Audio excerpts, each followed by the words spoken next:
নমস্কাৰ আপোনালোকে চাবলৈ আৰম্ভ কৰিছে চাইনন আৰু এই মুহূৰ্তত দিবলৈ লৈছো এটা গুৰুত্বপূৰ্ণ খবৰ বহাগৰ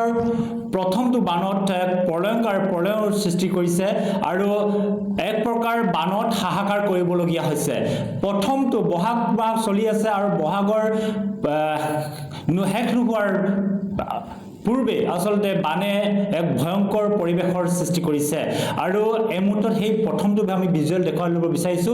এনেদৰে আসলতে বানত কক বগাই থাকিবলগীয়া হৈছে আৰু ইয়া ডিব্ৰুগড়ৰ ক্ষমা কৰিব ডিব্ৰু-চৈখোৱা ৰাষ্ট্ৰীয় উদ্যানৰ দধিয়া বনগাঁৱৰ এখন দৃশ্য আৰু এই দধিয়াৰ এই অঞ্চলত এবাৰ বহাগৰ বানত বহাগ মাহতে আসলতে বানে প্ৰলয়ৰ ৰূপ লৈছে আৰু ইতিমধ্যে অঞ্চলটোত বানৰ ফলত হাহাকাৰ কৰিবলগীয়া হৈছে বৰ্ণাঢ্যসকলে আৰু কেইবাটাও ইতিমধ্যে বাসগৃহ বানত জলমগ্ন হৈ পৰিছে আৰু এক অবৰ্ণনীয় পৰিৱেশৰ সন্মুখীন হ'বলগীয়া হৈছে এইসকল বৰ্ণাঢ্য আৰু বছৰ ধৰি তেওঁলোকে বানত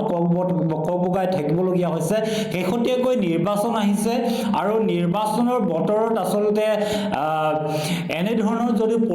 পৰিৱেশৰ সৃষ্টি হয় বা বানৰ কবলত যদি পৰে তেতিয়াহ'লে নিশ্চিতভাৱে এইবাৰ পঞ্চায়ত নিৰ্বাচন তেওঁলোকে ভোট দিব পৰা নাযাব কাৰণ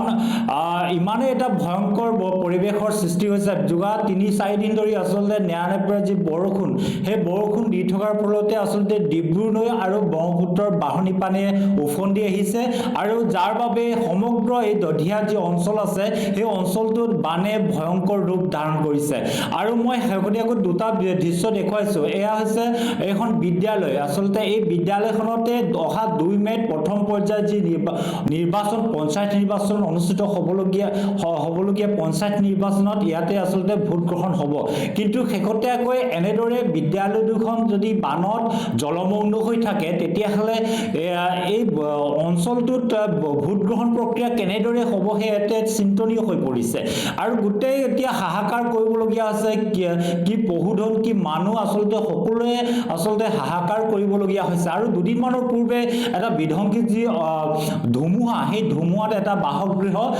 ভাগি পৰিছিলে আৰু প্ৰথমতে এগৰাকী মহিলা প্ৰাণ ৰক্ষা পৰা বুলি এটা খবৰ আহিছে এই দৃশ্যটো দেখুৱাইছে এইখন হৈছে সেই বাসগৃহ যিটো বাসগৃহত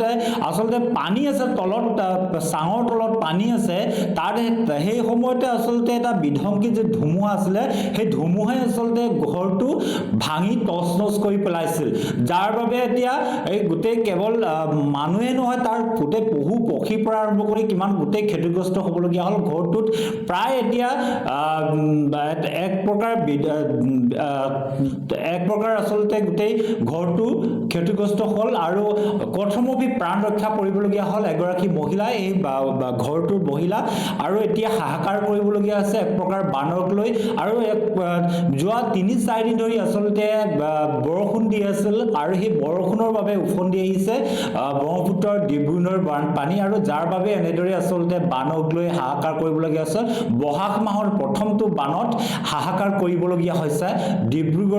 ডিব্ৰুগড়ৰ যে চাবুৱাৰ অঞ্চলৰ এইসকল আসলতে বৰ্ণাঢ্য আৰু এতিয়া না তেওঁলোকৰ বাবে কোনো খাদ্য সামগ্ৰী যোগান ধৰা হৈছে প্ৰশাসনৰ তৰফৰ পৰা না তেওঁলোকৰ বাবে কোনো উদ্ধাৰ অভিযান চলোৱা হৈছে উদ্ধাৰ অভিযানৰ ব্যৱস্থা কৰা হৈছে কিন্তু এতিয়ালৈকে কোনো ধৰণৰ সেইখিনি পৰ্যাপ্ত ব্যৱস্থা গ্ৰহণ নকৰাৰ খবৰ আহি পৰিছে আৰু এতিয়াও বৰ্তমানেও পানীত যিহেতু বৰষুণ দি আছে আৰু বৰষুণ দি থকাৰ পানী হ্ৰাস পোৱা নাই বাঢ়নী পানী বিস্তীৰ্ণ অঞ্চল এতিয়াও জলমগ্ন কৰি পেলাইছে আৰু এক প্ৰকাৰ হাহাকাৰ হ'বলগীয়া হৈছে এইসকল বৰ্ণাঢ্য